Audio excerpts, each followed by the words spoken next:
The world's two most famous theater districts are the West End in London and Broadway in New York.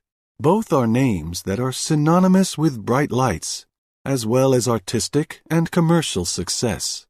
Technically, Broadway is a street that runs the entire length of Manhattan, but the theaters are based in the Midtown section around Times Square.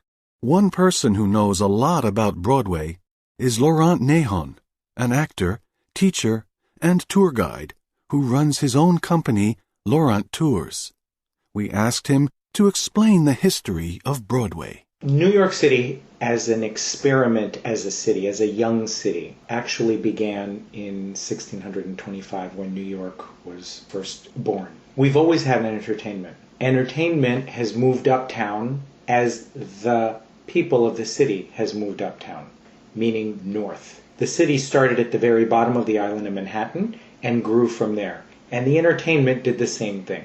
In about 1920, 30, 40, we built what is now the Broadway district, and we stopped at that level. Meaning we did not continue building entertainment houses past approximately 53rd Street. Today we have 40 Broadway theaters.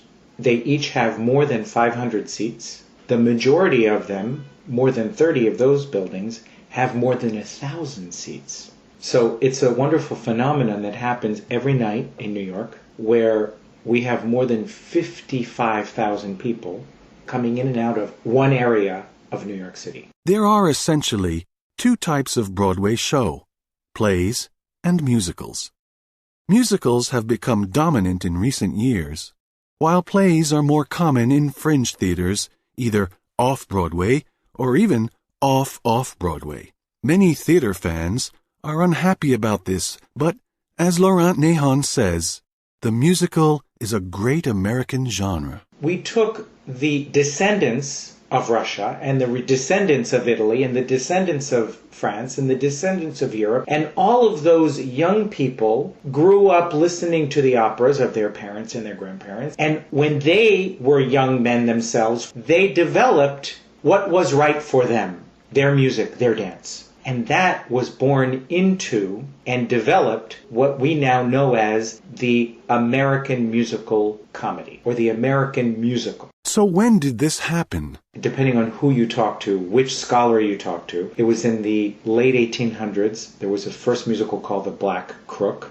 Then if you move forward about 40 years later, you have another musical called Showboat in 1927. Some consider that the first American musical. And then you move to 1943 during World War II, when Rodgers and Hammerstein write, compose, and have the dance to go along with a musical called Oklahoma. From that, we have many genres of musical theater. And if the Broadway musical has a glorious past, then Laurent Nahon thinks that it also has a great future. I see that we're moving a little bit more towards family-oriented musicals right now. In a couple of months, we have a new musical called Matilda coming in from London. Annie has a revival playing on Broadway right now. We have the musicals of Disney now. So we have Mary Poppins playing on Broadway right now. We have The Lion King playing on Broadway right now. These musicals are all doing very, very well, which tells me that younger people, and by young I mean even younger than 12 or 13 years old, are coming back to the theater. Families, adults are bringing their children to the theater more now than they did when I first came to New York 20 years ago.